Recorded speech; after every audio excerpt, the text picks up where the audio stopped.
Di sebuah desa kecil di pinggiran sebuah kabupaten di Jawa Tengah, hiduplah sepasang suami istri bernama Yazid dan Ani. Rumah mereka sederhana, berdinding tembok setengah bata. Sisanya masih anyaman bambu yang sudah mulai kusam dimakan usia. Letaknya agak menjorok dari jalan utama, diapit kebun singkong, dan beberapa rumah tetangga yang jaraknya tidak begitu rapat. Sehari-hari, Yazid bekerja sebagai sopir truk milik juragannya, Pak Suroto, seorang pengusaha cabai yang sudah lama berdagang di pasar-pasar besar sampai ke kota-kota tetangga. Sementara Ani, perempuan berusia sekitar 25 tahun itu, lebih banyak mengurus rumah. Mereka menikah baru 4 tahun, namun sampai sekarang belum juga dikaruniai anak. Meski kadang Ani merasa hampa, ia berusaha tetap ceria, menemani hari-hari suaminya yang sering dihabiskan di jalan raya. Hari itu, sore menjelang maghrib, Yazid baru saja pulang dari bengkel. Truk yang akan ia pakai 2 hari lagi sudah diservis, dicek mesinnya, dan siap jalan. Ani menyambut kepulangan suaminya dengan senyum lega. "Gimana mas? Truknya sehat toh?" tanya Ani sambil menuang air teh hangat ke gelas. Yazid mengangguk, lalu meneguk teh yang disodorkan istrinya. "Alhamdulillah, sehat. Besok tinggal ngisi solar, lusa berangkat, bawa cabai ke Bandung. 2 hari insya Allah balik." Ani duduk di sampingnya, menyandarkan kepala di bahu suaminya. "Kamu kalau nyetir, jangan dipaksain mas. Kalau capek, ya istirahat. Jangan cuma mikirin sampai tujuan cepat." Yazid tersenyum tipis. "Iya nih, kamu ini khawatir terus. Nanti aku nggak pulang-pulang beneran loh." Ani menoleh cepat, menatap wajah suaminya. "Jangan ngomong sembarangan mas, aku nggak suka." Yazid tertawa kecil, lalu mengusap kepala istrinya. "Hehe, bercanda. Ya aku juga pengen cepet pulang, pengen makan tempe gorengmu tiap hari."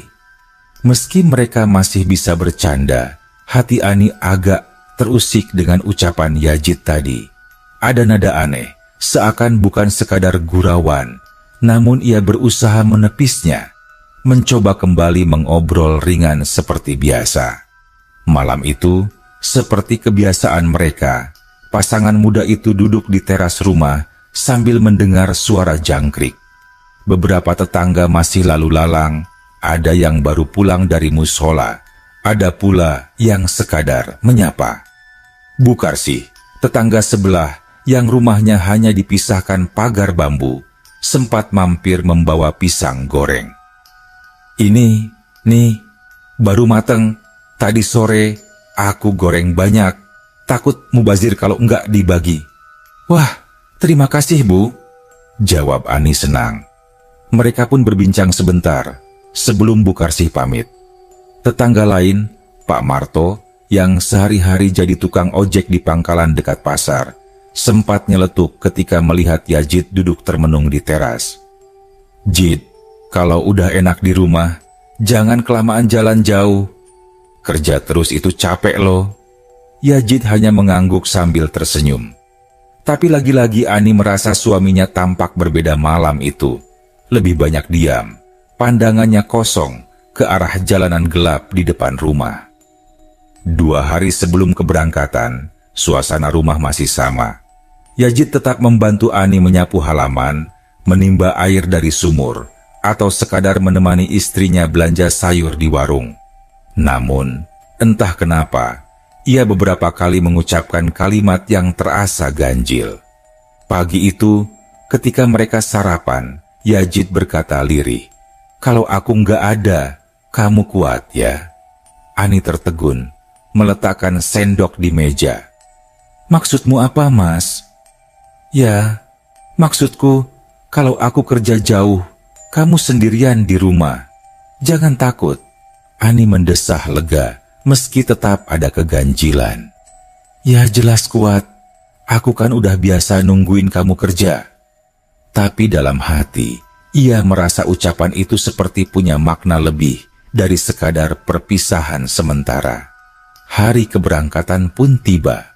Ani menyiapkan bekal sederhana, nasi bungkus, lauk ayam goreng, sambal, dan sedikit kue kering. Ia juga mengemas baju Yazid dalam tas kecil. Seperti biasa, Pak Suroto datang pagi-pagi ke rumah menjemput, lalu bersama-sama mereka ke gudang tempat cabai sudah siap dimuat. Sebelum berangkat, Yazid memeluk istrinya erat. "Doakan aku selamat ya." Ani mengangguk, matanya berkaca-kaca. "Iya mas, cepat pulang, aku tunggu." Truk itu kemudian melaju, meninggalkan rumah mereka yang kembali sepi. Ani berdiri cukup lama di depan pagar, menatap debu jalanan yang perlahan menghilang. Ia berusaha menenangkan hati, meyakinkan diri bahwa suaminya akan baik-baik saja. Namun entah kenapa, ucapan-ucapan aneh Yazid beberapa hari terakhir terus terngiang di telinganya. 2 hari berlalu, Ani mulai gelisah karena Yazid belum juga pulang. Biasanya, ia akan memberi kabar lewat telepon di sela-sela perjalanan, entah sekadar bilang sudah sampai kota mana, atau menenangkan istrinya agar tidak terlalu khawatir. Namun kali ini, ponsel Yazid tak bisa dihubungi. Hari ketiga, Ani sudah tak bisa tidur.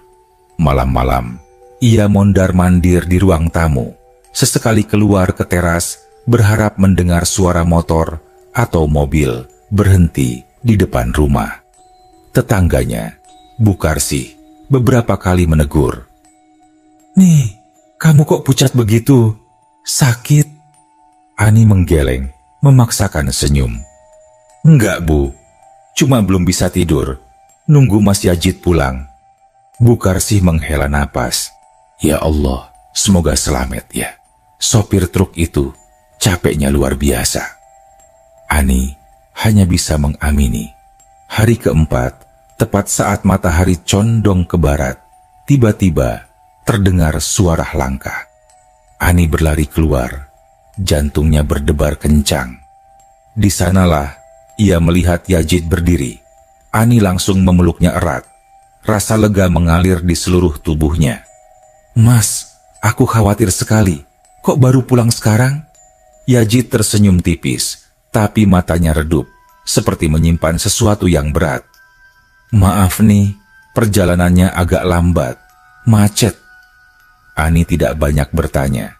Ia terlalu bahagia menyambut kepulangan suaminya. Namun, sejak sore itu, ia merasa ada sesuatu yang berbeda pada diri Yazid. Suaminya lebih banyak diam, tidak banyak cerita tentang perjalanannya, seperti biasanya. Malamnya, ketika Ani mencoba mengajak ngobrol tentang kabar di jalan, Yazid hanya menjawab pendek-pendek. Bahkan, ia lebih sering duduk termenung menatap lantai. Ani mulai merasakan keganjilan yang lebih jelas, tapi ia memilih menahan diri. Dalam hatinya, ia berbisik, "Yang penting Mas, sudah pulang. Nanti juga kembali seperti biasa." Sejak kepulangan Yazid sore itu, rumah Ani kembali ramai oleh aktivitas sehari-hari. Namun, perlahan Ani mulai menyadari bahwa suaminya tidak sepenuhnya sama seperti dulu. Biasanya, Yazid selalu penuh cerita setelah pulang kerja. Ia sering menceritakan pengalaman di jalan, sopir-sopir lain yang ia temui, warung makan favorit di jalur Pantura, atau cerita lucu tentang kernet di pasar. Tapi kali ini berbeda. Sudah 2 malam sejak ia pulang, Yazid nyaris tak membuka mulut. Ia lebih banyak duduk diam di kursi ruang tamu, atau berbaring di kasur dengan pandangan kosong menatap atap rumah. Ani berulang kali mencoba mencairkan suasana. "Mas, kamu kenapa? Capek banget ya?" tanyanya sambil mengelus lengan suaminya. Yazid hanya menoleh sebentar, lalu tersenyum tipis. "Enggak nih, aku cuma Kepikiran aja. Kepikiran apa? Ani mendesak lembut, namun Yazid tak menjawab. Ia hanya membalikkan badan dan memejamkan mata. Keganjilan itu juga dirasakan tetangga. Suatu siang, ketika Ani menjemur pakaian, Bukarsih mendekat sambil membawa bakul berisi singkong rebus. "Nih, suamimu kok sekarang jarang keluar rumah ya? Biasanya kalau pulang, suka ngobrol sama Pak Marto di warung depan." Ani terdiam sejenak, lalu menjawab hati-hati, "Iya Bu, katanya capek." Bukarsih mengangguk, tapi matanya menyiratkan rasa penasaran. "Ya, mudah-mudahan tetap sehat ya." Ani hanya bisa tersenyum kecut. Ia sendiri merasa ada sesuatu yang janggal, tapi tak tahu harus bagaimana. Malam ketiga setelah kepulangan Yazid, Ani terbangun sekitar pukul 2 dini hari. Ia mendapati suaminya tidak ada di samping. Jantung Ani berdegup kencang. Dengan langkah pelan, ia keluar kamar, menyusuri ruang tamu yang temaram, hanya diterangi lampu minyak kecil. Di sana, ia melihat Yazid duduk di kursi kayu menghadap jendela. Tubuhnya kaku, tangannya terlipat di pangkuan, dan matanya terbuka lebar menatap keluar rumah. "Mas," suara Ani bergetar. Yazid menoleh perlahan, wajahnya pucat, bibirnya bergerak seolah ingin bicara. Tapi yang keluar hanya kalimat pendek, "Aku kangen rumah ini." Ani terdiam. "Ya jelas Mas, rumah kita kan nyaman. Aku juga kangen kalau kamu pergi lama." Tapi Yazid hanya tersenyum samar, lalu berdiri, masuk ke kamar, dan langsung berbaring. Ani menyusul, namun perasaan dingin menjalari tubuhnya. Kalimat sederhana itu terdengar begitu berat, seakan punya makna lebih dalam. Keesokan paginya, Yazid mendadak berpamitan. "Nih, aku mau ke Alas Jati sebentar." Ani yang sedang menanak nasi spontan menghentikan gerakannya. "Ke Alas Jati? Ngapain Mas? Kan itu jauh, sepi pula. Jalanan ke sana ngeri, jurang semua." Yazid hanya menjawab singkat, "Ada yang harus aku lihat." "Mas, jangan aneh-aneh. Kalau ada urusan kerja, bilang aja. Aku khawatir loh." Tapi suaminya tidak menjelaskan lebih lanjut. Ia hanya mengambil jaket lusuh, lalu melangkah keluar rumah. Ani mencoba menahannya, namun Yazid menepuk bahunya pelan. "Nanti sore, aku pulang." Ani berdiri di depan pintu, menatap punggung suaminya yang menjauh. Perasaan was-was merayap semakin kuat. Siang itu, tepat ketika Ani sedang menyapu halaman, datanglah Pak Suroto dengan motornya. Lelaki paruh baya itu menurunkan helm, wajahnya cemas. "Ani, Yazid sudah pulang belum?" Ani menoleh cepat. "Sudah Pak, 3 hari lalu. Tapi tadi pagi dia bilang mau ke Alas Jati." Mendengar itu, alis Pak Suroto mengerut. "Ke Alas Jati? Ngapain dia ke sana? Aku dari kemarin nyariin, soalnya truk yang dipakainya nggak balik-balik. Barang cabai juga belum sampai. HP-nya mati terus." Ani tercekat. "Tapi Pak, Mas Yazid itu pulang sendiri jalan kaki. Kami bahkan sudah 2 hari bersama di rumah. Saya pikir urusannya sudah selesai." Pak Suroto menggeleng keras. "Nggak mungkin nih, kalau truknya nggak ada, dia juga belum balik. Aku sendiri tadi pagi cek ke sopir-sopir lain, nggak ada yang lihat Yazid balik ke desa. Kamu yakin itu Yazid?" Ani terdiam. Pertanyaan itu menampar batinnya. Bagaimana mungkin ia ragu? Yang pulang jelas suaminya. Ia memeluknya, berbicara dengannya, bahkan makan bersama. Semua terasa nyata. Namun, wajah pucat Yazid, sikap diamnya, dan kalimat-kalimat ganjil yang keluar dari mulutnya kini berputar kembali di benak Ani. "Pak, saya nggak ngerti. Kalau bukan Mas Yajid, terus siapa? Suaranya bergetar. Pak Suroto menatap lekat-lekat, lalu menepuk bahu Ani. Kita cari ke Alas Jati nih. Kalau benar dia ke sana, kita harus tahu kenapa. Soalnya, daerah itu rawan. Banyak truk tergelincir di jurang. Ani menggigit bibir, tubuhnya lemas. Bayangan mengerikan mulai menghantui pikirannya. Mereka pun memutuskan untuk berangkat sore itu juga. Ani dibonceng motor Pak Suroto. Jalan menuju Alas Jati menanjak, berkelok dengan hutan jati lebat di sisi kanan dan kiri. Suasana sepi, hanya suara angin dan burung berkicau yang terdengar. Hati Ani semakin tak karuan. Setiap melewati tikungan, ia merasa seolah ada bayangan Yajid yang berdiri di tepi jalan, menatapnya dengan wajah pucat. Ia memeluk erat bahu Pak Suroto, mencoba menenangkan diri. Di tengah perjalanan, mereka melihat kerumunan orang. Beberapa mobil dan motor berhenti di pinggir jalan. Terdengar suara gaduh, orang-orang berteriak-teriak. Pak Suroto segera memperlambat laju motor. Sepertinya ada kecelakaan. Ketika mereka mendekat, Ani merasa lututnya lemas. Dari celah orang-orang yang berkerumun, terlihat sebuah truk terperosok ke jurang. Sebagian bodinya ringsek parah. Di pinggir jalan, aparat desa dan warga berusaha mengevakuasi. Ani menutup mulutnya, matanya membelalak. Jantungnya seperti diremas. Truk itu adalah truk milik Pak Suroto. Truk yang seharusnya dikendarai oleh suaminya, Yajid. Kerumunan orang di pinggir jalan itu membuat suasana sore berubah mencekam. Teriakan warga bercampur dengan suara motor yang berhenti mendadak, sementara beberapa orang berusaha menuruni tebing curam tempat truk tergelincir. Ani berdiri kaku. Napasnya memburu. Tangannya gemetar menggenggam lengan Pak Suroto. Pak, itu truknya kan? Suaranya hampir tak terdengar. Pak Suroto mengangguk dengan wajah pucat. Iya, nih, itu trukku yang kemarin dipakai Yajid. Ani merasa pandangannya berkunang-kunang. Kakinya goyah, seakan tanah di bawahnya ambruk. Ia ingin berlari, tapi tubuhnya terasa lumpuh.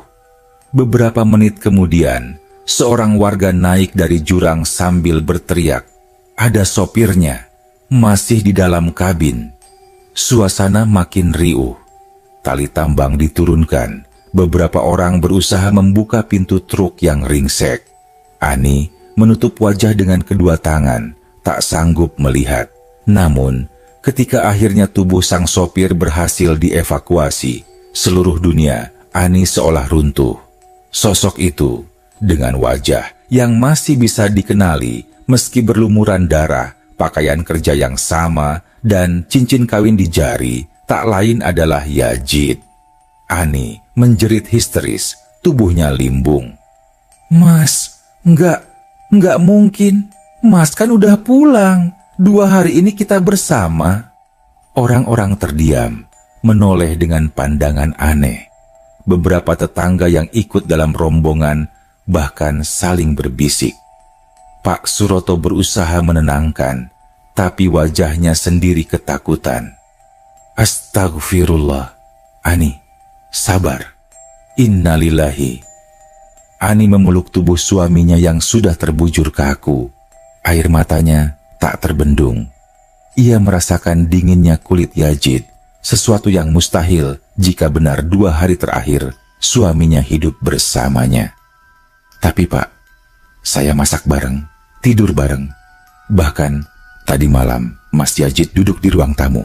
Semua nyata, semua.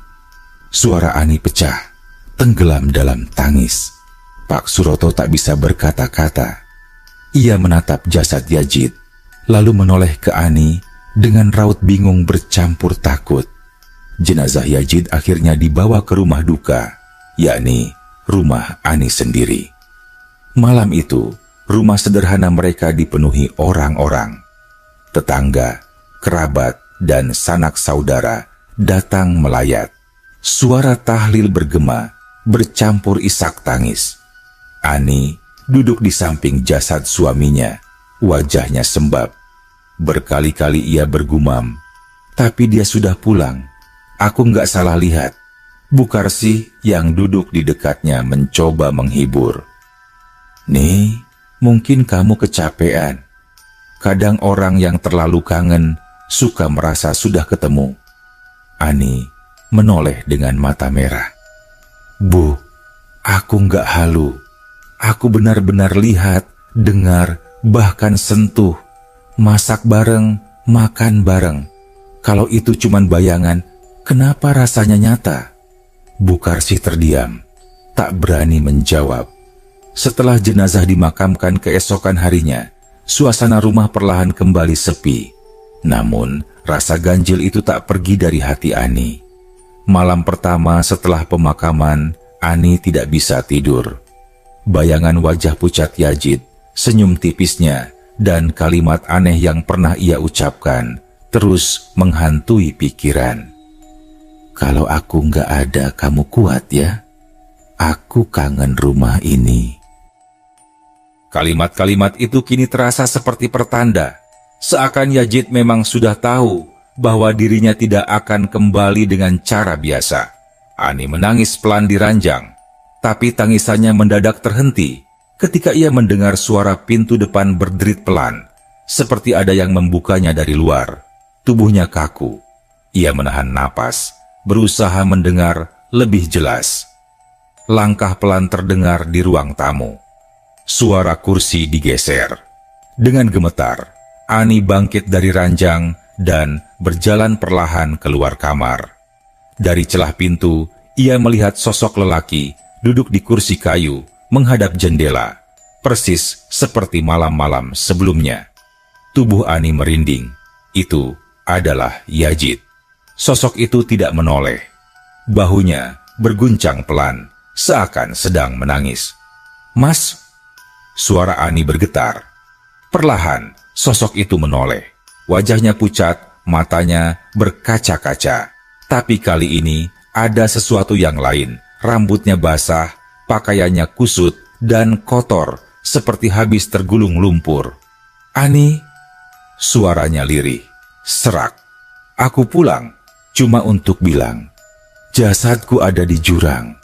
Ani terhuyung, punggungnya menempel ke dinding. Air matanya jatuh deras. "Kenapa, Mas? Kenapa kamu balik ke sini?" Yazid tersenyum samar, lalu berdiri. "Aku nggak tenang kalau kamu masih nunggu. Aku ingin kamu tahu, aku sudah nggak ada. Jangan tunggu aku lagi." Ani menutup wajahnya, tubuhnya gemetar hebat. Ketika ia berani membuka mata kembali, sosok itu sudah menghilang. Yang tersisa hanya kursi kayu yang bergoyang pelan, seakan baru saja diduduki seseorang. Sejak malam itu, Ani benar-benar tak bisa membedakan mana yang nyata dan mana yang hanya bayangan. Setiap malam ia mendengar suara pintu, langkah kaki, bahkan aroma tubuh Yazid masih tercium di kamar. Tetangganya mulai khawatir. Bukarsi berkali-kali mengingatkan Ani agar memperbanyak doa dan istighfar. Dan semakin hari, Ani merasa kehadiran itu bukan sekadar bayangan. Yazid seakan benar-benar masih ada di rumah itu, menemaninya. Malam demi malam, setelah pemakaman Yazid berubah menjadi hari-hari yang penuh keganjilan bagi Ani. Ia sering mendengar suara pintu rumah terbuka, langkah kaki di dapur, bahkan suara sendok beradu dengan piring di meja makan. Pernah suatu malam, Ani terbangun karena mencium aroma tempe goreng yang khas, aroma yang biasanya muncul saat Yazid sedang lapar tengah malam. Dengan hati-hati, ia keluar kamar. Dan benar saja, di dapur, wajan tergeletak di atas kompor, penuh dengan minyak yang masih panas. Ani membeku di tempat. Siapa yang menyalakan kompor? Ia tidak pernah melakukannya. Lalu terdengar suara berat dari ruang tamu. "Nih, ayo makan." Ani menoleh. Di kursi ruang tamu, sosok Yazid duduk sambil tersenyum tipis. Esok paginya, Ani bercerita pada Bukarsi. Wajah tetangganya itu berubah pucat. "Nih, jangan-jangan suamimu masih belum bisa pergi. Kadang arwah orang yang meninggal mendadak, apalagi kecelakaan, memang begitu. Masih ingin pulang." Ani menunduk, air matanya jatuh. "Tapi Bu, aku senang sekaligus takut. Senang karena Mas Yazid masih ada, tapi takut karena aku sadar dia udah nggak hidup lagi." Bukarsi menggenggam tangannya erat. "Kamu harus kuat, jangan sampai terus diganggu perasaan itu. Kalau kamu lemah, malah bisa bahaya." Namun, kata-kata itu tak menghapus rasa kosong dalam hati Ani. Justru membuatnya semakin bingung, apakah ia harus melepaskan atau terus menunggu. Beberapa tetangga lain mulai merasakan hal aneh. Pak Marto bercerita pada warga bahwa 2 kali ia melihat sosok Yazid lewat di depan rumahnya tengah malam, berjalan pelan tanpa menoleh. "Aku sampai nyapa, 'Jid, mau kemana?' Tapi dia cuma diam, terus menghilang di tikungan. Padahal aku tahu jelas itu dia. Pakai jaket lusuhnya yang warna coklat." Cerita itu membuat warga gempar. Ada yang percaya, ada pula yang menuduh Ani terlalu larut dalam kesedihan hingga bayangan itu menular pada orang lain. Namun, yang jelas, rumah Ani kini dianggap angker. Anak-anak kecil tidak berani lagi main di dekat pagar bambu rumah itu saat sore. Suatu malam, Ani benar-benar tak kuasa lagi menahan perasaan. Ia duduk di ruang tamu dengan lampu minyak menyala, menunggu. Dan tepat tengah malam, suara langkah kaki terdengar dari arah pintu depan. Perlahan, daun pintu terbuka. Sosok itu masuk. Yazid dengan wajah pucat, mata sayu, tapi tetap dengan senyum tipis yang dulu selalu menenangkan Ani. "Mas!" Suara Ani pecah. Yazid duduk di kursi. "Kamu belum tidur? Aku nunggu." "Mas, kenapa kamu balik lagi? Katanya Mas udah tenang?" Yazid menunduk, suaranya lirih. "Aku belum bisa pergi nih. Aku masih kepikiran kamu. Aku takut kamu sendirian." Air mata Ani jatuh deras. "Aku bisa, Mas. Aku bisa kuat. Tapi kalau kamu terus di sini, aku nggak bisa ikhlas. Aku bingung." Sosok itu menatapnya lekat-lekat. "Ikhlaslah, nih aku pulang hanya untuk pamit. Kalau kamu masih nangis, aku nggak bisa pergi." Ani terisak. "Tapi Mas nyata di sini. Aku bisa dengar suaramu, bisa lihat wajahmu. Semua nyata. Gimana aku bisa percaya kalau Mas udah nggak ada?" Yazid mengulurkan tangannya, seakan ingin menyentuh pipi Ani. Namun, saat Ani mencoba menggenggam, tangannya menembus udara kosong. Sosok itu tersenyum sendu. "Lihatlah, nih, aku bukan lagi manusia." Ani menjerit lirih, tubuhnya jatuh terduduk di lantai. Keesokan harinya, Ani bercerita pada Pak Suroto. Lelaki itu tampak gusar. "Aku jadi merasa bersalah. Nih, kalau saja aku yang nyetir waktu itu, mungkin Yazid nggak begini. Aku kehilangan sopir terbaikku, tapi kamu kehilangan lebih dari itu." Ani menggeleng lemah. "Aku cuma pengen dia tenang, Pak. Tapi entah kenapa, Mas Yazid terus datang." Pak Suroto menatap jauh ke kebun jati di belakang rumah Ani. "Kalau begitu, mungkin ada sesuatu yang belum selesai. Kita harus cari tahu." Beberapa malam kemudian, kejadian yang lebih aneh terjadi. Ani bermimpi. Dalam mimpi itu, Yazid berdiri di tepi jurang alas jati, menunjuk ke arah bawah sambil berkata, "Ada yang belum ditemukan." Ani terbangun dengan tubuh basah oleh keringat. Jantungnya berdetak tak karuan. Mimpi itu terasa nyata, seakan Yazid benar-benar berbicara langsung padanya. Keesokan paginya, ia menceritakan mimpi itu pada Pak Suroto dan Pak Marto. Keduanya terdiam, saling pandang. "Kalau begitu, kita harus ke sana lagi," kata Pak Marto mantap. Ani mengangguk pelan, meski hatinya gentar. "Mungkin itu pesan terakhir Mas Yazid." Sore itu, mereka bertiga berangkat menuju Alas Jati. Jalan berliku, hutan jati yang rapat, dan udara dingin membuat perjalanan terasa mencekam. Sesampainya di lokasi kecelakaan, mereka berhenti di tepi jurang. Ani berdiri menatap ke bawah tempat truk dulu terperosok. Pak Suroto menghela napas. Jenazah Yazid sudah diambil. Apalagi yang tertinggal di sana? Tapi Ani menunduk, matanya berkaca-kaca. "Mas bilang ada yang belum ditemukan." Pak Marto menyiapkan tali tambang, nekat turun ke bawah bersama 2 orang warga yang ikut membantu. Setelah hampir setengah jam, terdengar teriakan dari bawah. "Pak, ada tas. Tasnya masih bagus, kejebak di antara semak." Mereka menarik tas itu ke atas. Itu tas baru, warna krem muda, masih berbau kulit sintetis. Dengan tangan gemetar, Ani membuka resletingnya. Di dalamnya hanya ada satu benda kecil, sebuah kotak berisi bros perak sederhana. Ada kertas kecil terselip di sampingnya, tulisan tangan Yazid. "Buat istriku, biar nggak usah malu kalau ke pengajian atau ke pasar. Maaf, baru bisa beliin." Ani tak kuasa menahan tangis. Tas itu ternyata bukan sekadar barang. Itu adalah hadiah terakhir dari Yazid yang belum sempat ia serahkan. Air matanya jatuh deras.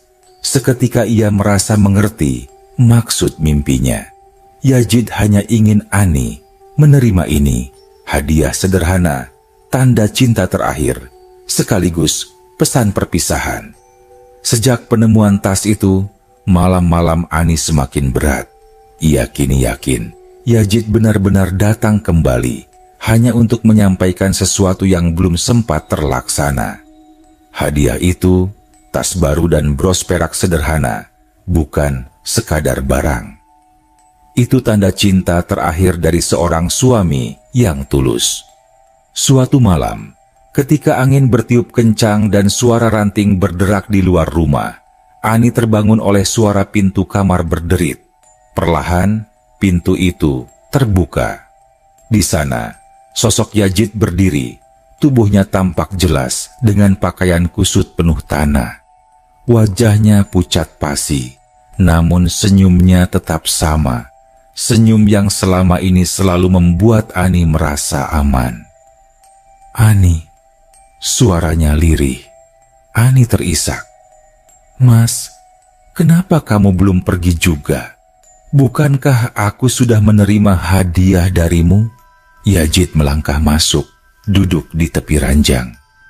"Aku tahu kamu sudah menerimanya, tapi aku masih melihatmu menangis setiap malam. Aku nggak bisa pergi kalau kamu masih terikat." Ani memalingkan wajah, menutup mulutnya dengan tangan agar tangis tak meledak. "Aku berusaha ikhlas, Mas, tapi aku takut sendirian."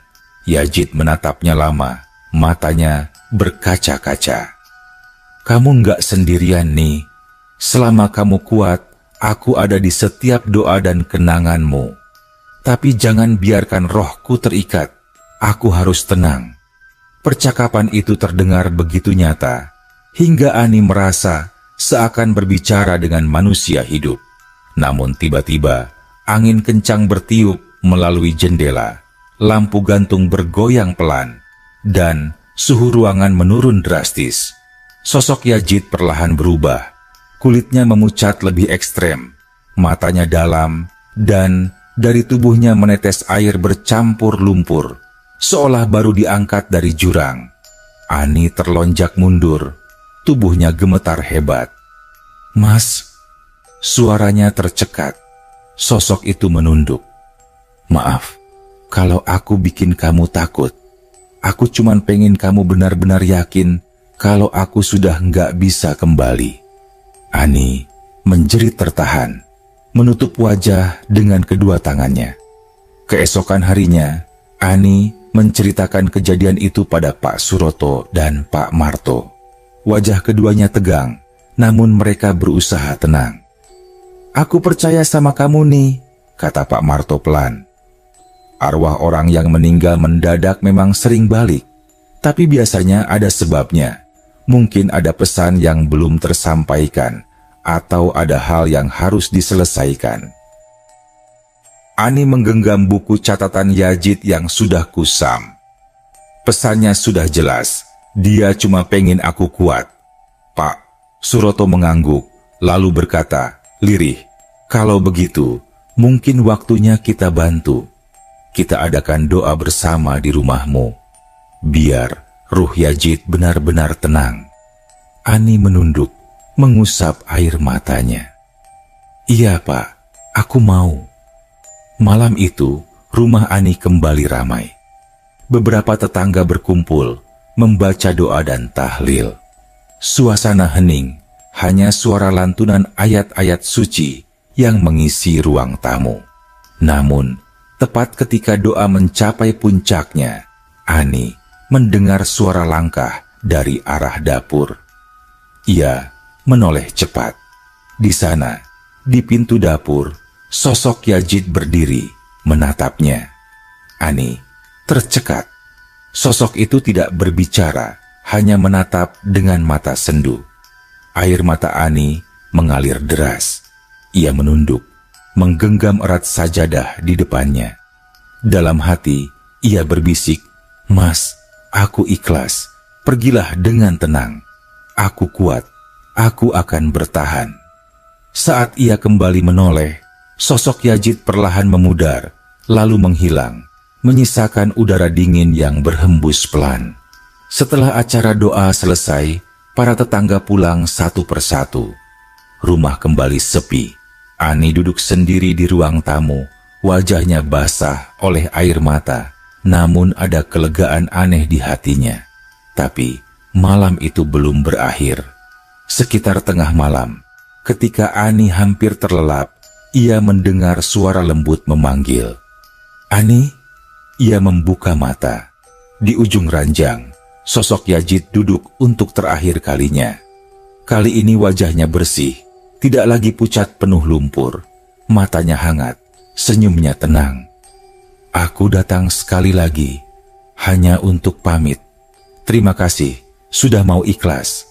Aku tenang sekarang." Ani menangis terisak, tapi kali ini tanpa ketakutan. Ia meraih tangan suaminya, meski kembali menembus udara kosong. "Aku sayang kamu, Mas. Aku juga sayang kamu. Selamanya." Sosok itu perlahan bangkit, melangkah menuju pintu kamar. Saat hendak keluar, ia menoleh sebentar, tersenyum, lalu menghilang begitu saja. Ani menutup wajahnya dengan kedua tangan, menangis dalam hening. Tapi ada sesuatu yang berbeda. Air mata itu bukan lagi karena takut atau tak rela, melainkan karena cinta yang akhirnya bisa dilepaskan. Sejak malam itu, Ani tidak pernah lagi melihat sosok Yazid. Rumahnya terasa lebih sepi, memang, tapi juga lebih tenang. Ia tahu, suaminya sudah benar-benar beristirahat dengan damai. Namun, kenangan tentang kepulangan Yazid yang datang hanya untuk memberitahu jasadnya akan selamanya melekat di hatinya.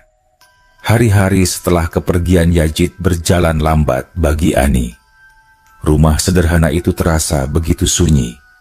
Tak ada lagi suara batuk kecil suaminya di pagi hari.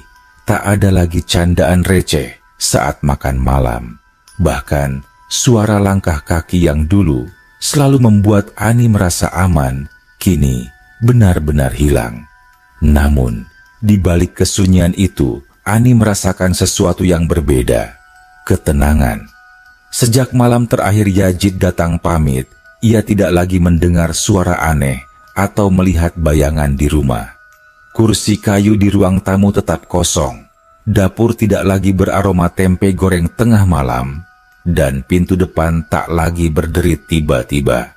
Semua benar-benar sepi, tapi untuk pertama kalinya, Ani bisa menerima kesepian itu. Para tetangga ikut membantu Ani melewati masa duka. Bu Karsi sering datang membawa makanan, menemani ngobrol agar Ani tidak terlalu murung.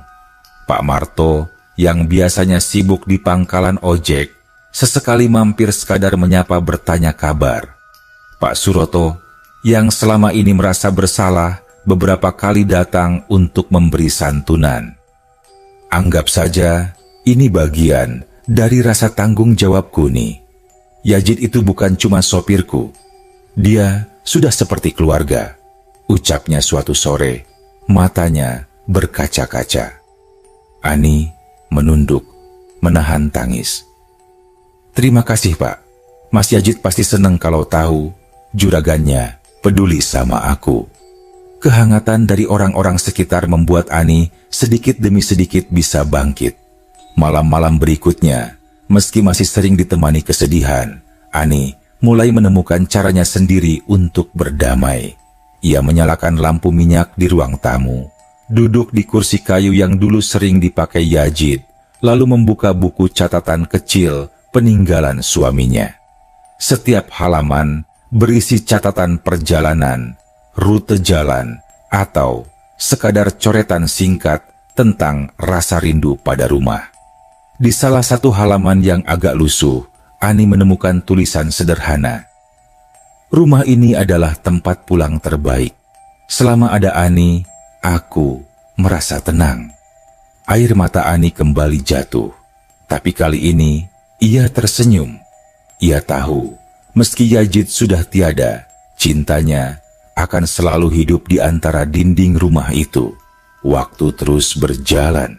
Seminggu menjadi sebulan, sebulan menjadi beberapa bulan. Kehidupan Ani perlahan kembali normal. Ia mulai membantu Bu Karsi berjualan gorengan di pasar agar pikirannya teralihkan dari sepi. Orang-orang desa sudah jarang membicarakan kejadian aneh di rumah Ani. Semua kembali seperti biasa. Hanya Ani yang menyimpan cerita itu erat dalam hatinya. Kadang, ketika malam terlalu sunyi, ia masih berharap mendengar suara langkah kaki suaminya. Tapi ia sadar, jikapun suara itu datang, ia harus ikhlas. Karena Yazid sudah menyampaikan apa yang perlu ia sampaikan. Sebuah perpisahan yang sekaligus bukti cinta terakhir. Satu sore, saat Ani duduk di beranda menatap langit yang mulai jingga, ia bergumam pelan, seolah berbicara dengan suaminya yang entah di mana. Mas, terima kasih sudah pulang, meski cuma sebentar. Aku janji akan kuat, seperti yang Mas minta. Doakan aku dari sana. Dan tenanglah, aku sudah ikhlas. Angin sore berhembus lembut, menerpa wajah Ani. Ia memejamkan mata, merasakan seolah Yazid benar-benar mendengarnya. Senyum tipis muncul di bibir Ani. Untuk pertama kalinya sejak tragedi itu, senyum itu terasa tulus. Malam itu, sebelum tidur, Ani menyalakan lampu minyak di ruang tamu seperti biasa. Ia duduk sebentar, menatap kursi kayu yang kini kosong. Tidak ada bayangan, tidak ada suara, tidak ada lagi sosok Yazid. Namun, entah kenapa, Ani merasa kursi itu tetap menyimpan sesuatu, jejak cinta yang tak akan pernah hilang. Ia menghela napas panjang, lalu masuk ke kamar. Untuk pertama kalinya, ia tidur dengan hati yang benar-benar tenang. Cerita Ani dan Yazid mungkin hanya satu dari sekian banyak kisah tragis di jalanan, tapi bagi warga desa itu, pengalaman tersebut menjadi pengingat bahwa cinta sejati tidak selalu ditunjukkan dalam kehidupan yang panjang. Kadang, cinta justru paling terasa ketika kita belajar melepaskan.